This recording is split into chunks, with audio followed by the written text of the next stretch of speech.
Audiolivro de Mary Shelley, Frankenstein, de 1818. Parte 2. Carta 3. A Sra. Saville, Inglaterra, 17 de julho de 1700 e... Minha querida irmã, escrevo a você algumas linhas às pressas para dizer que estou em segurança e a viagem está adiantada. Esta carta chegará à Inglaterra por meio de um comerciante, em sua viagem de volta a Arcangel. Mais afortunado do que eu, que talvez não possa ver minha terra natal por muitos anos, estou contudo muito disposto. Meus homens são corajosos e determinados. Nem as placas de gelo que flutuam passando sem cessar por nós, indicando o perigo da região para o qual avançamos, parecem afetá-los.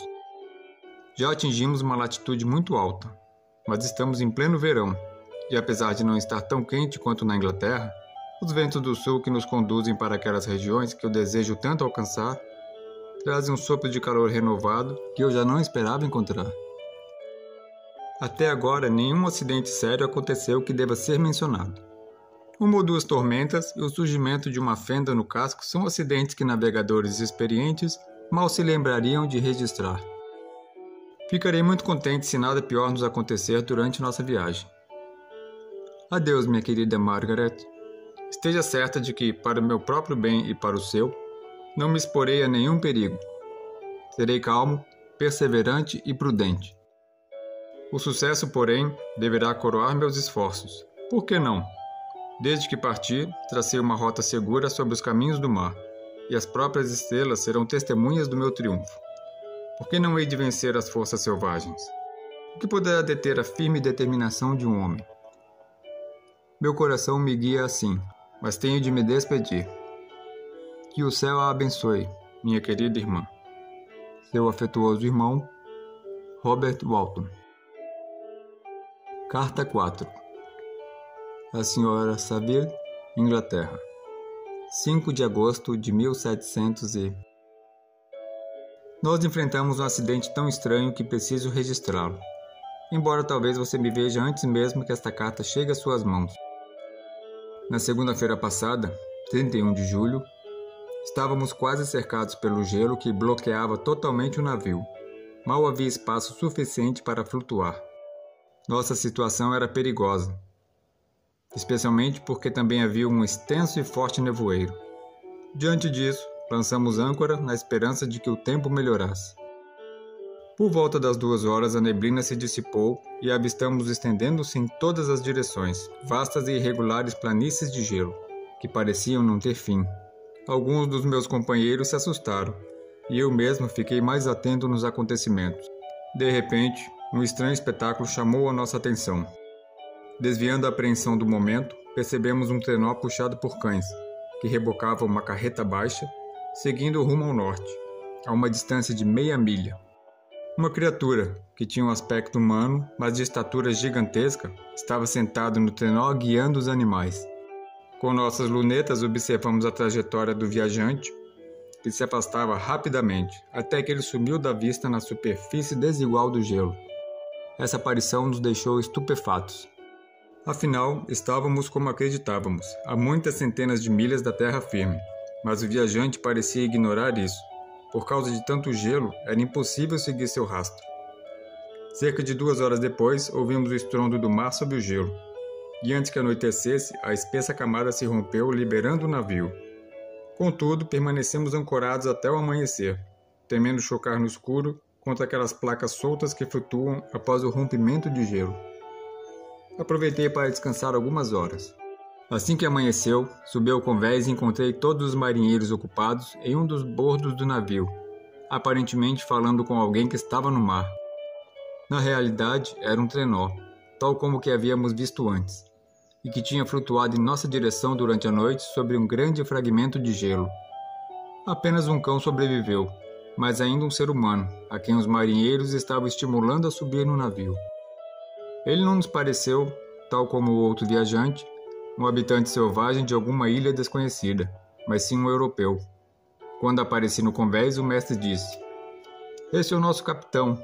Ele não permitirá que o senhor morra no mar. Ao meu ver, O estranho se dirigiu a mim em inglês, se bem que com sotaque estrangeiro.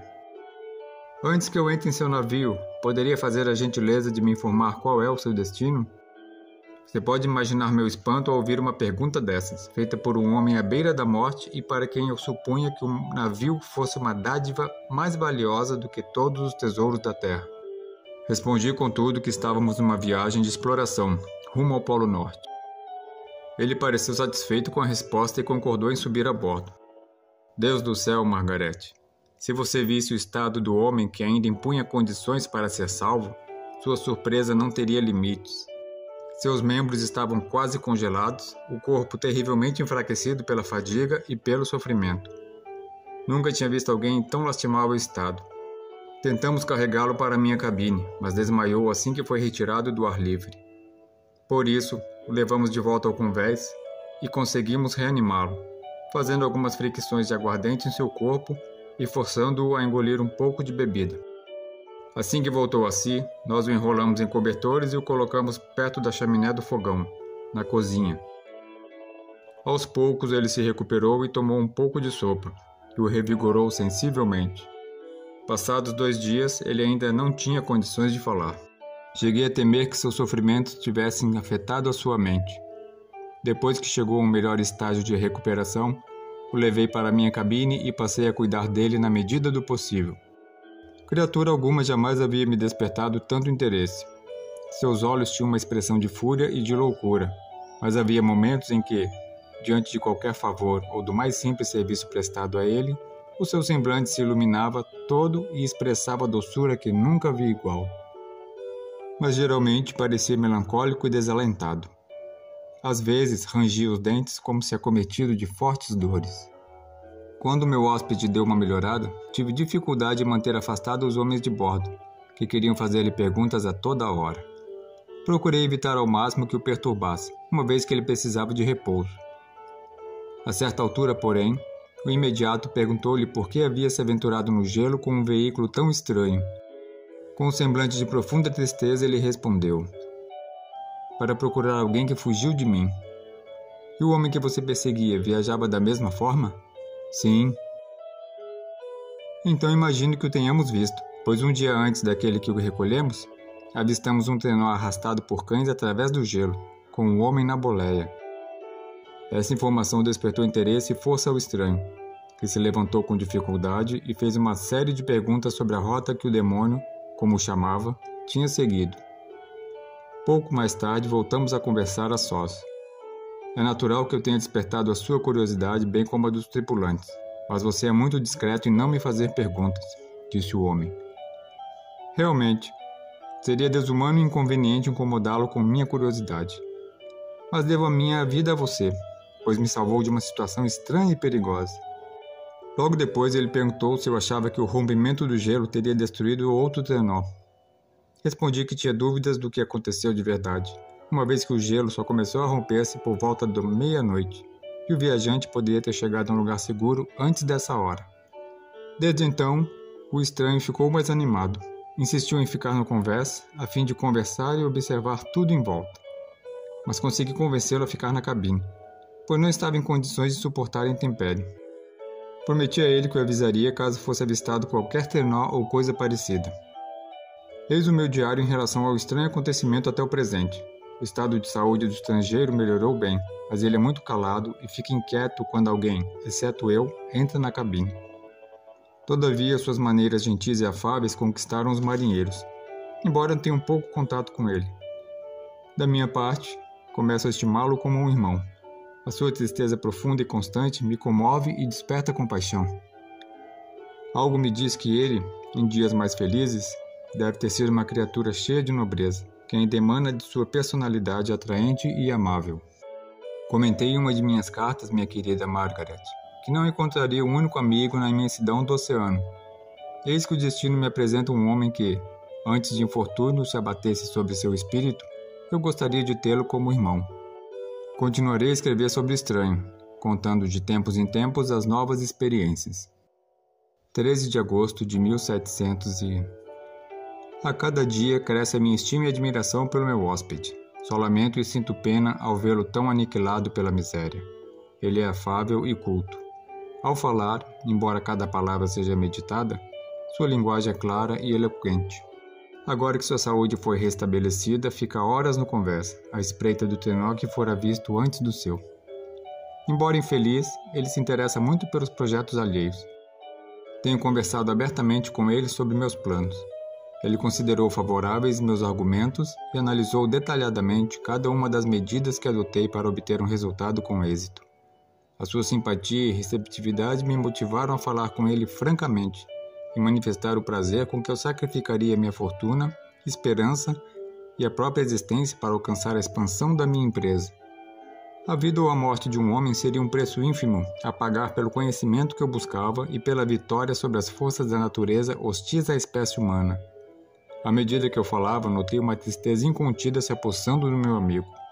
Percebi que ele, com as mãos diante dos olhos, procurava encobrir sua emoção, e minha voz embargou-se quando notei que as lágrimas escorriam pelo rosto, enquanto um profundo suspiro escapou do seu peito. Fiz uma pausa e por fim ele falou, com a voz entrecortada. Ó homem infeliz, você compartilha da minha loucura? Você também bebeu da minha bebida embriagadora? Seja sensato e me ouça. Conheça a minha história e afastará as suas ilusões.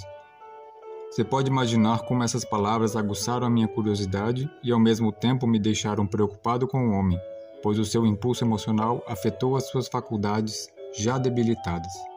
Por isso o convenci a descansar por algumas horas após uma conversa tranquila e alheia às circunstâncias, a fim de que o estranho recuperasse sua compostura. O comportamento do homem se transformou assim que dominou seus sentimentos. Ele parecia se condenar por se deixar levar pela paixão. Passado o desespero, ele quis voltar a conversar sobre meus planos e como foi a minha infância. Fiz um breve relato da minha história, o suficiente para despertar várias reflexões. Contei a ele sobre o meu desejo de encontrar um amigo, alguém que tivesse os mesmos interesses e afinidade espiritual. Disse também que acreditava que ninguém poderia ser realmente feliz enquanto não encontrasse essa amizade. Eu concordo com você, afirmou. Somos criaturas brutas, apenas semi-acabadas quando nos falta alguém mais sábio, melhor do que nós mesmos, para nos ajudar no aperfeiçoamento da própria natureza, débil e falha. Eu tive um verdadeiro amigo, a mais nobre das criaturas humanas, e sei, portanto, o valor de uma amizade. Você tem esperança, o mundo à sua frente, e não entre em desespero. Eu perdi tudo, não tenho como recomeçar a vida. Após esse desabafo, seu semblante expressou serenidade e resignação, o que me deixou comovido. Em seguida, se retirou pacífico e silencioso. O que surpreende é ver esse homem, mesmo desalentado, demonstrar profundo sentimento e respeito à natureza. O céu estrelado, o mar e demais belezas naturais, tudo parece tocar e elevar a sua alma. Um homem assim tem dupla existência, ou melhor, por mais que sofra e esteja oprimido por decepções, ele se recolhe em si mesmo e desenvolve uma auréola no qual não penetram nem dor ou revolta. Você deve rir ao constatar o meu fascínio por esse desconhecido. Não faria se o conhecesse. Você tem aprendido por meio dos livros, tem se enclausurado em seu pequeno mundo e se sente entediado. Justamente por isso que poderia apreciar os méritos desse homem extraordinário. Tenho procurado descobrir que segredo, que poder oculto ele detém, capaz de levá-lo tão acima de qualquer pessoa que conheci até hoje. Será talvez um discernimento intuitivo e infalível, uma inusitada faculdade de raciocínio ou mesmo um poder de percepção que transcende o conhecimento do comum dos homens? Além disso, seu poder de comunicação e a entonação de sua voz impressionam profundamente. 19 de agosto de 1700 Ontem o estranho me revelou o seguinte. Como pode perceber, Capitão Walton, sofri numerosas desgraças. Havia decidido que a lembrança desses males morreria comigo, mas você me cativou a ponto de mudar de ideia. Igualmente como fiz no passado, você busca conhecimento e sabedoria.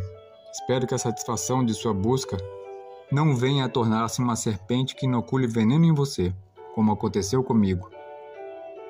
Duvido que o simples relato dos meus infortúnios possa ser útil a você, mas ao ouvi-lo seguindo o mesmo rumo e expondo-se aos mesmos perigos, creio que possa tirar algum proveito moral da minha história. Acredito inclusive que isso sirva para orientá-lo em caso de êxito ou para consolá-lo ao fracassar. Capitão Walton, prepare-se então para ouvir o relato dos acontecimentos que normalmente poderiam ser considerados fantásticos. Caso estivéssemos em outro ambiente, como que em outras épocas fazia parte do nosso dia a dia, eu temeria sua descrença. Porém, muitas coisas parecem possíveis nessas regiões misteriosas. Coisas que poderiam provocar riso naqueles que resistem às forças mutáveis e irrefutáveis da natureza. Asseguro a você que minha história guarda, em sua própria essência, provas incontestáveis da sua verdade. Imagine, Margaret, como fiquei agitado e atraído pela história de meu hóspede. Ao mesmo tempo que queria poupá-lo de reviver o seu sofrimento, também desejava ouvir a sua história, movido pela curiosidade e pela compaixão à sua dor. Na realidade, queria poder amenizar os sentimentos de mágoa e decepção que tanto o atormentavam. Obrigado por sua solidariedade, mas de nada pode me ajudar. Meu destino está quase cumprido. Espero apenas um acontecimento, então poderei descansar em paz, afirmou. Ao demonstrar a minha intenção de interrompê-lo, fez um gesto como se pedisse calma e rapidamente prosseguiu. Compreendo o que você está sentindo, mas está enganado, meu amigo, se me permite tratá-lo assim. Nada poderá alterar o meu destino. Ouça minha história e se convencerá disso. Depois avisou que começaria a sua narrativa no dia seguinte, quando eu tivesse tempo livre para ouvir. Mais uma vez lhe agradeci muitíssimo. A partir daí, resolvi registrar todas as noites as suas próprias palavras relatadas durante o dia, procurando ser extremamente fiel. Se estiver muito ocupado, pelo menos tomarei notas. Este manuscrito deverá propiciar a você grande prazer. Quanto a mim, que conheço o personagem e que ouço a história de sua própria boca, imagino com que interesse e orgulho o lerei no futuro. Neste momento, ao começar minha tarefa, ressoa em meus ouvidos sua voz sonora e vejo seus olhos brilhantes me envolvendo com toda a sua doçura melancólica. Reconheço sua mão delgada, gesticulando com entusiasmo, enquanto seu semblante revela o íntimo da sua alma. Estranha e angustiante deve ser a história da tormenta que desabou sobre a vida deste homem, levando-o ao naufrágio. Acompanhe essa história tão envolvente. Continua.